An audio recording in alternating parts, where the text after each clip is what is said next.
E nós somos os conselheiros da juventude, eu e minha esposa Élica. E para nós é uma honra estar aqui hoje na abertura desse congresso, trazendo uma mensagem do tema que é... Quem lembra o tema para mim? Influencie. Influencie. Esse é o tema do nosso congresso. Porque nós queremos ser uma geração que influencia, que se permite ser influenciado positivamente, mas que também influencia o próximo, que influencia o outro também de maneira o quê? Positiva. E todo mundo sabe, queridos, o significado. O que significa influenciar? É assim ou não é? Muito intuitivo para nós, não é? O significado da palavra. Embora, às vezes, nós temos dificuldade em definir com palavras o significado de influenciar. É assim ou não é? Mas, de alguma maneira, nós podemos definir influenciar como uma ação psicológica sobre outra pessoa, ou um grupo de pessoas, ou até mesmo uma nação, de maneira que essas pessoas mudem de atitude, ou sintam alguma coisa, ou façam alguma coisa, entende? Então influenciar é essa ação que fazemos sobre o outro, sobre um grupo de pessoas, ou sobre até mesmo uma nação inteira, que faz as pessoas mudarem de atitude, sentirem algo, amém? Isso é influenciar. E a Bíblia nos traz uma série de exemplos de pessoas que através do seu discurso, da sua pregação e mais ainda, do seu próprio viver, influenciaram pessoas. Influenciaram pessoas, e aí nós podemos dizer desde o Antigo ao Novo Testamento.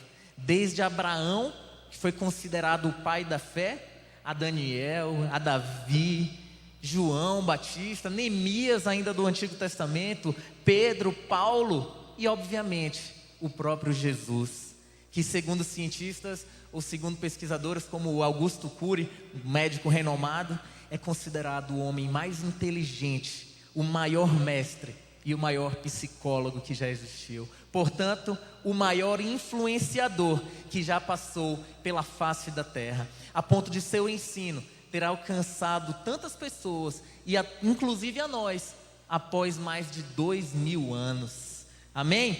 No entanto, queridos, não é de nenhuma dessas pessoas que eu citei aqui que eu quero falar essa noite, mas eu quero rememorar com os irmãos aqui, rememorar a história de um pequeno profeta, ou talvez um profeta menor, que foi um agente de Deus para transmitir uma mensagem e influenciar toda uma nação.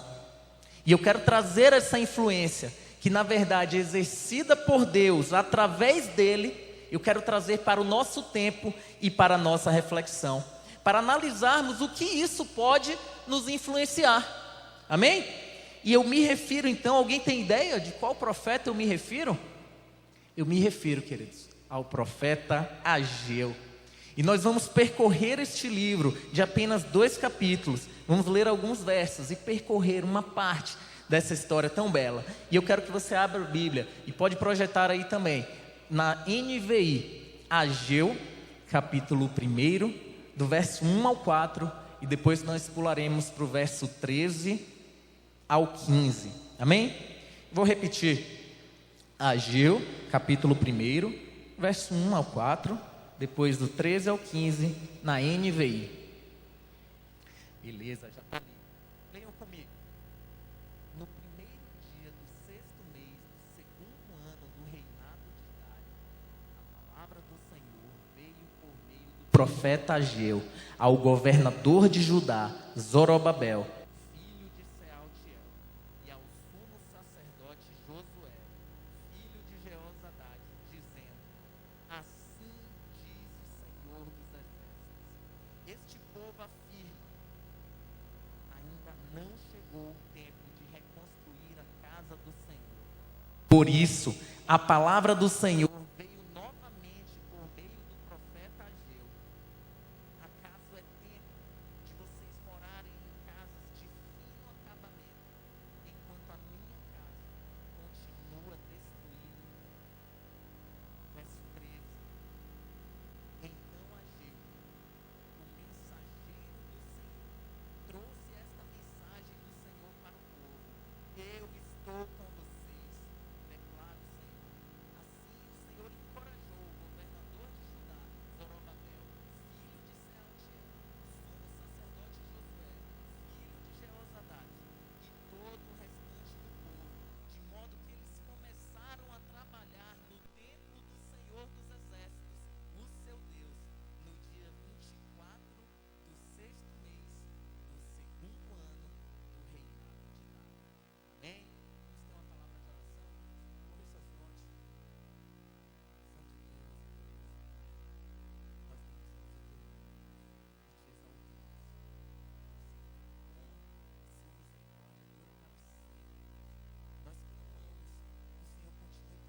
contexto histórico dessa passagem, né? O texto se refere então à reconstrução de uma casa. Mas que casa seria essa? A casa do Senhor. E na verdade, refere-se ao grande e esplendoroso templo construído durante o reinado de Salomão. E uma curiosidade aí desse grande templo, ele foi construído em 7 anos e precisou de mais de 100.000 homens envolvidos na obra. Imaginem então um templo construído sob a liderança de Salomão, o homem mais sábio talvez depois de Jesus aí que já pisou sobre a terra. Que templo não deve ter sido esse, hein? Mas cerca de 400 anos depois, esse primeiro templo foi destruído quando Jerusalém foi dominada pelos babilônios durante o reinado de Nabucodonosor. E então, observe bem, esse templo, construído por Salomão, durante a dominação do Império Babilônico em Jerusalém, ele foi destruído. E passados então mais de 50 anos, o templo ainda não havia sido reconstruído. E é um detalhe aí que não que Deus precise de um templo para habitar, mas Ele queria que houvesse um templo para que o seu povo o buscasse e o adorasse. E é nesse contexto, queridos, que chega a palavra do Senhor ao profeta Ageu. Por meio do profeta Ageu, chega então ao governador de Judá, Zorobabel, dizendo basicamente assim, olha o que Ageu, em outras palavras, disse a Zorobabel.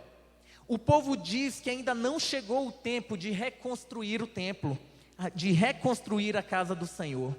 Mas acaso é tempo de vocês morarem em casas de fino acabamento, enquanto o meu templo, enquanto a minha casa continua destruída? Eu vou repetir esse finalzinho. Acaso é tempo de vocês morarem em casas de fino acabamento, enquanto a minha casa continua destruída? Esse é o tipo de pergunta, irmãos, que eu quero trazer para a nossa reflexão e que nós precisamos fazer a nós mesmos. Muitas vezes nós dizemos que não é tempo ainda, que não chegou o tempo de servir a Deus, de fazer mais para Deus. Especialmente quando somos jovens, não é? Muita gente fala, não, eu até quero ser crente, eu até quero servir a Deus, mas não agora. Deixa eu aproveitar a vida primeiro. E lá na frente, quando eu já estiver velhinho, eu vou dizer sim para Jesus e vou segui-lo. Quantas vezes você já ouviu isso? Quantas vezes? E muitas vezes, queridos, eu quero parafrasear e trazer para a nossa realidade, né? Por acaso é tempo de termos todas as áreas das nossas vidas arrumadas, com fino acabamento. Olha que detalhe precioso. Todas as áreas da nossa vida arrumadas, com fino acabamento, enquanto a obra que Deus colocou nas nossas mãos para fazermos, continua inacabada, e muitas vezes nem começamos ainda, como foi ali com o povo de Israel. Trazendo para o contexto dos jovens, queremos primeiro concluir muitas vezes a escola, queremos primeiro concluir o ensino médio, para depois servir mais a Deus, atuar mais na igreja. Aí depois queremos concluir a faculdade, é assim ou não é, Glaucio? Queremos concluir a faculdade, depois queremos primeiro nos casar. Jovem mesmo fica animado para casar, é ou não é? Fica animado para casar. Primeiro então queremos nos casar, depois nós queremos ascender profissionalmente na nossa carreira, na nossa empresa, na que trabalhamos ou que administramos. E aí depois vem os filhos, e então primeiro vamos deixar os filhos crescer, e assim nós vamos adiando o que Deus tem para nós. Vocês entendem essa analogia? Todo mundo entende essa analogia aqui? Você está entendendo? Levante sua mão para me dizer que você está entendendo. Queremos arrumar todas as horas da nossa vida com fino acabamento, para depois servir mais a Deus, buscar mais o Senhor. E eu quero trazer para essa nossa realidade e perguntá-los uma pergunta reflexiva. O que você tem colocado em ordem primeiro, com fino acabamento, antes de colocar a casa de Deus, as coisas concernentes ao reino de Deus em ordem na sua vida? ou você está adiando aquilo que Deus tem para você, o que Deus quer fazer na sua vida. E muitas vezes, queridos, nós justificamos que não estamos fazendo ainda, que não estamos reconstruindo o templo, porque alguém nos tratou mal, porque houve um desentendimento entre irmãos, ou entre a liderança da igreja, que é muito comum isso. E aí a pessoa começa a utilizar-se disso, dessas explicações. Mas, queridos, essas explicações, elas não se sustentam, pois não podemos deixar de servir a Deus por nada. O próprio Jesus, ele não deixou de cumprir a sua missão. Jesus tinha, claro, uma missão de morrer na cruz, de ir até o Calvário, e embora fosse difícil, ele não desistiu. E nós não podemos também deixar de cumprir a nossa missão.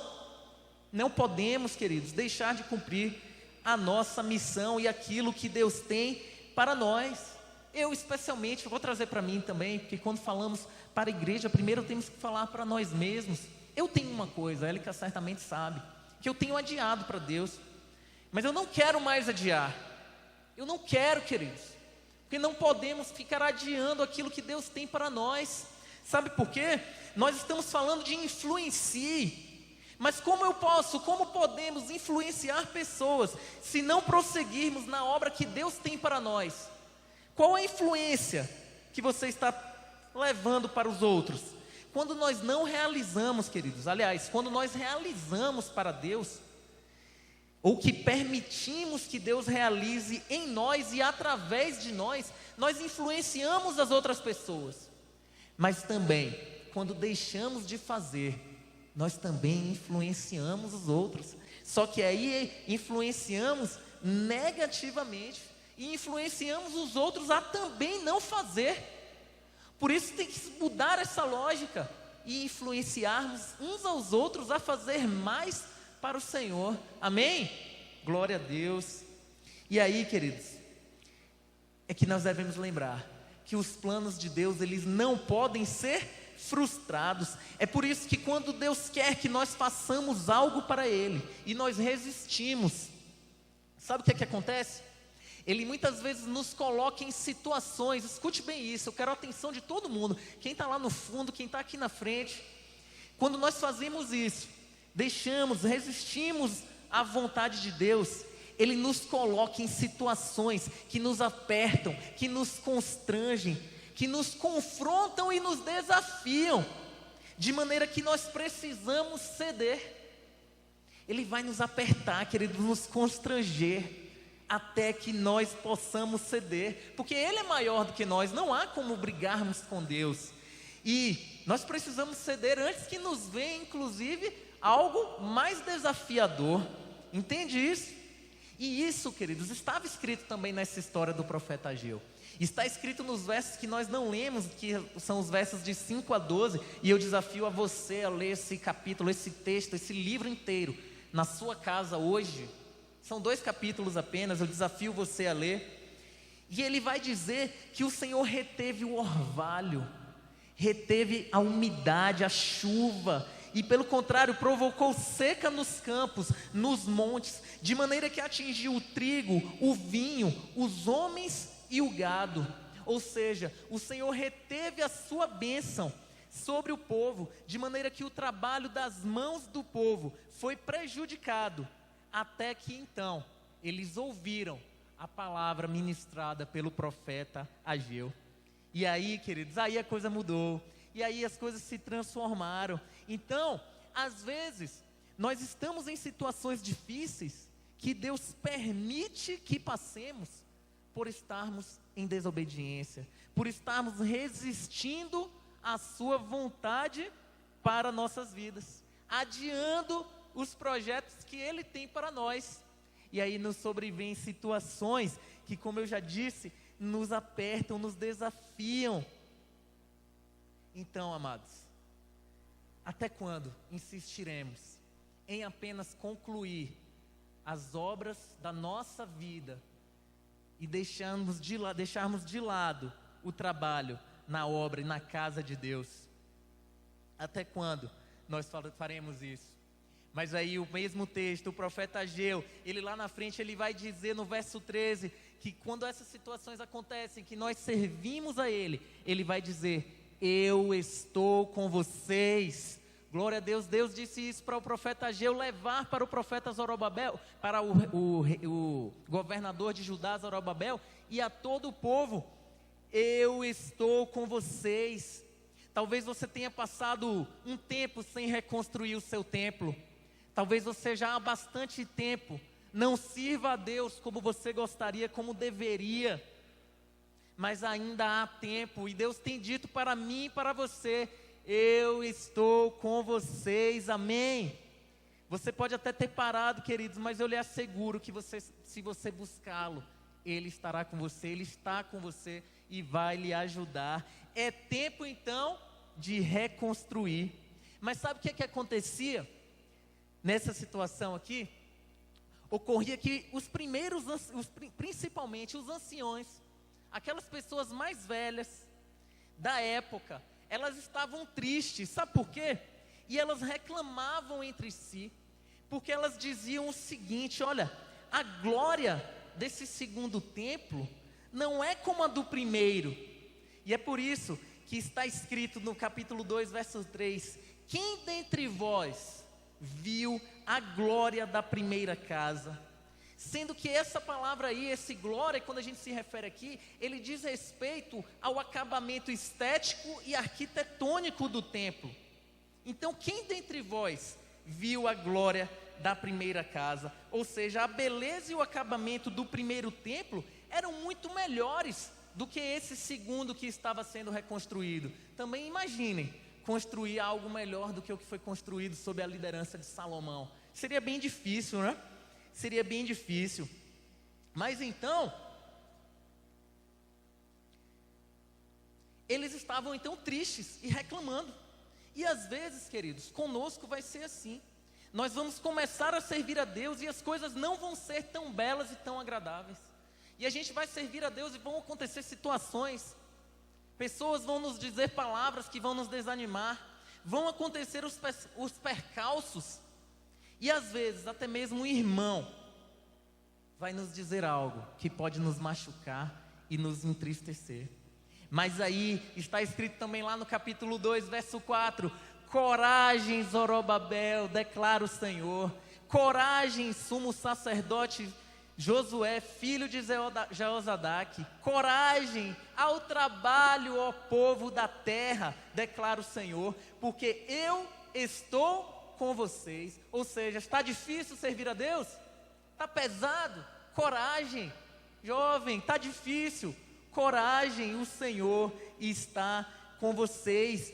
E é interessante aí nós observarmos que o primeiro templo, né, tinha sido então de maior esplendor, não é? Mas é aí que vem um verso que eu amo, que é altamente conhecido de todos, quando vai dizer assim, ó: minha é a prata e meu é o ouro, e portanto a glória desta última casa será maior que a da primeira. Todo mundo aqui já ouviu esse verso, não foi?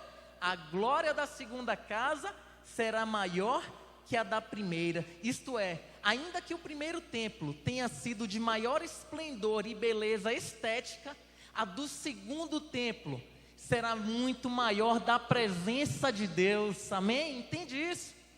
O segundo templo, ele não será mais belo de maneira arquitetônica ou estética, mas terá muito mais da presença de Deus. Então o que é que nós podemos trazer para nós disso? Que ainda que as primeiras experiências que você teve com Deus lá atrás tenham sido grandiosas, maravilhosas, e por algum motivo você deixou de fazer no meio do caminho, essas segundas experiências podem ser e serão muito maiores. A glória dessa segunda casa, desse segundo templo, desse segundo momento de intimidade com Deus que você está reconstruindo, ele será muito maior que a do primeiro. Amém? Você crê nisso, queridos? Que Deus pode fazer isso? O Senhor prometeu inclusive ao povo ali que abençoaria, que onde havia sequidão haveria fartura, quando eles começaram então a reconstruir o templo. E é interessante que essa profecia que a glória do segundo templo seria maior que a do primeiro. Ela é tão profunda, que ela não se refere apenas à glória do segundo templo que estava sendo reconstruído ali, sob a liderança de Jeozadak, o governador de Judá. Ela nem tampouco faz apenas referência à reforma que esse mesmo templo sofreria lá na frente por Herodes. E Herodes reconstruiu o templo e praticamente dobrou o templo com um acabamento espetacular e maravilhoso.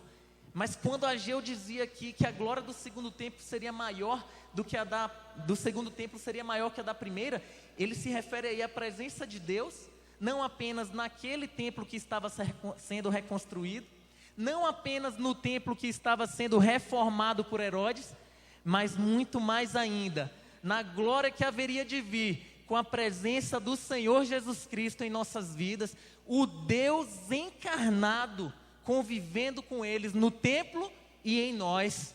Amém?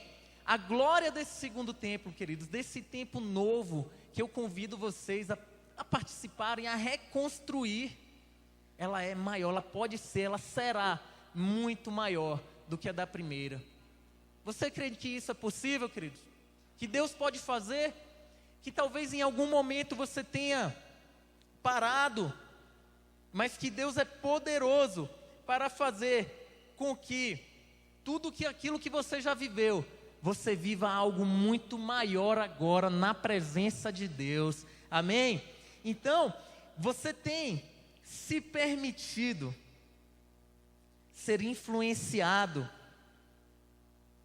pela palavra de Deus? Observe que a palavra que veio através do profeta Ageu influenciou toda uma nação a reconstruir o templo. Influenciou toda uma nação. E será que nós também estamos nos permitindo ser influenciados por essa palavra? Para num segundo momento nós influenciarmos os outros também a terem a sua intimidade com Deus reconstruída. Você está disposto? Eu quero dizer para você, não se apegue ao passado, ou olhando apenas para as coisas desta vida, dizendo que ainda não chegou o tempo de reconstruir, que ainda tem coisas mais importantes para fazer aqui na terra, aqui das coisas da vida, que são legítimas, que ainda não chegou o tempo de servir mais a Deus. Não, se permita ser influenciado por essa palavra, vinda da parte de Deus para o profeta Ageu, mas que continua tão atual, tão viva em nossos corações. E quando o Senhor mesmo diz, eu estou com vocês, o próprio Jesus corroborou com isso e ratificou dizendo, e eis que eu estou convosco todos os dias, até a consumação dos séculos. Quando estiver difícil, queridos, se apeguem em coragem, Zorobabel.